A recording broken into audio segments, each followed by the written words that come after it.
हाय everyone, hello प्यारे future doctors, welcome to my channel. तो आज का ये वीडियो आप सभी नीट एस्पिरेंट्स के लिए बहुत खास होने वाला है, स्पेशली उन सभी बच्चों के लिए जो नीट 2023 और 2024 का एग्जाम लिखने वाले हैं। खैर सभी नीट एस्पिरेंट्स बहुत ध्यान से इसको सुने, अंत तक सुने और जो बातें मैं आपको बताऊं उन्हें नोट डाउन ज़रूर कर लेना। नीट की तैयारी में अक्सर स्टूडेंट्स के मन में एक सवाल होता है कि कौन कौन से ऐसे कॉमन चैप्टर्स हैं या यूनिट्स हैं जो रिपीटेडली एनटीए की फोकस में रहती हैं, जिनसे ज़्यादातर क्वेश्चंस पूछे जा रहे होते हैं। क्योंकि इट इज़ ट्रू बेटा, पूरी फिजिक्स के हर टॉपिक से, हर कॉन्सेप्ट से सिमिलर वेटेज में सवाल नहीं आते हैं। कुछ कुछ चैप्टर्स हैं, कुछ कुछ टॉपिक्स हैं जिनसे बहुत ज़्यादा क्वेश्चंस आ रहे होते हैं और उन्हीं पर हमें ज़्यादा फोकस करना है। वेटेज के हिसाब से अगर हम पढ़ेंगे तो हम कम समय में बेहतर स्कोर कर पाएंगे। तो आप पेन और पेपर उठा लो और लिखना शुरू करो। सबसे पहली यूनिट होती है मॉडर्न फिजिक्स। देखो इसमें टोटल 4 चैप्टर्स हैं और बहुत आसान है।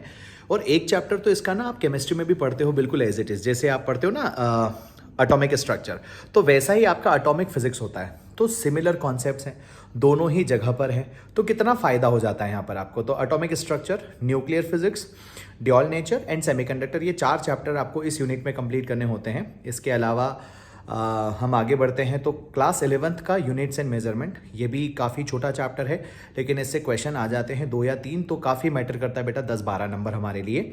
फिर आता है बेटा ऑप्टिक्स।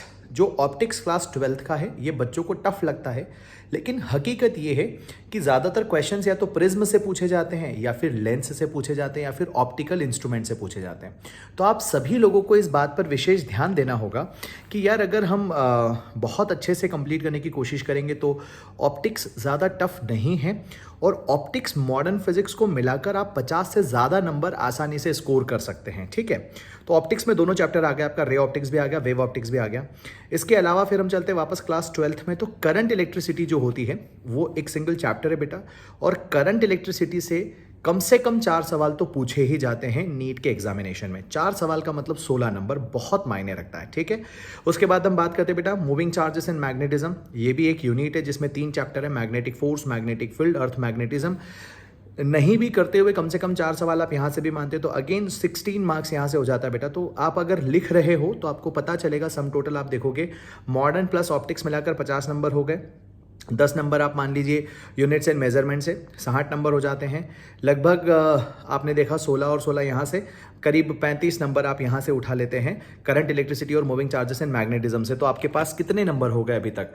तो 60 + 35, you have already reached 95 marks बेटा। उसके बाद आप EMI कंप्लीट कर लो, AC कंप्लीट कर लो, यहाँ से आपको 4 से 5 सवाल मिल जाते हैं, अगेन आपको 20 मार्क्स मिल जाते हैं, यानी कि यू आर क्रॉसिंग 105 यहाँ पर बहुत आसानी से, 1015 सॉरी। उसके बाद बेटा आप कंप्लीट कर लीजिए जो आपका काइनेमैटिक्स 1D है, 2D है, ठीक है। उसके बाद सर्कुलर मोशन है एंड वर्क एनर्जी पावर। अगर आप इतना कर लेते हो, थोड़ा और हसल करते हो, रोटेशन भी कंप्लीट कर लेते हो, तो आप आसानी से 140+ स्कोर कर सकते हैं। अब इस पॉइंट ऑफ टाइम पर कई सारे बच्चे ऐसे होते हैं कि कुछ कुछ चैप्टर्स को छोड़ने का डिसाइड करते हैं कि यार मेरे को फ्लूइड नहीं करना, मेरे को मैकेनिकल प्रॉपर्टीज ऑफ सॉलिड्स नहीं करना, मेरे को SHM नहीं करना, मेरे को वेव्स नहीं करना। बेटा इनके इंपॉर्टेंट टॉपिक्स कर लो, ठीक है। तो डू लेट मी नो कि कौन कौन से ऐसे चैप्टर्स हैं जो आपको परेशान कर रहे हैं। I will be planning those chapters for you all, और उनके मैं एटलीस्ट इंपॉर्टेंट टॉपिक्स तो आपको बता ही दूंगा अगली वीडियो में, तो ताकि आप उन्हें पूरे छोड़ने की बजाय कम से कम उन वीडियोज़ के उन टॉपिक्स को तो एटलीस्ट कंप्लीट कर ही लो बच्चों, ठीक है। So this is all from my side, wish you all the very best. बस एक ही सपना है यार, आप लोगों का बेहतर रिजल्ट आ जाए, ठीक है। क्योंकि जितने भी गिफ्ट आपको मेरी तरफ से मिल रहे हैं, अपने इस बड़े भाई को आपको बस एक ही तोहफा वापस देना है, वो है आपके सिलेक्शन का रिटर्न गिफ्ट, ठीक है। चलो, wish you all the very best.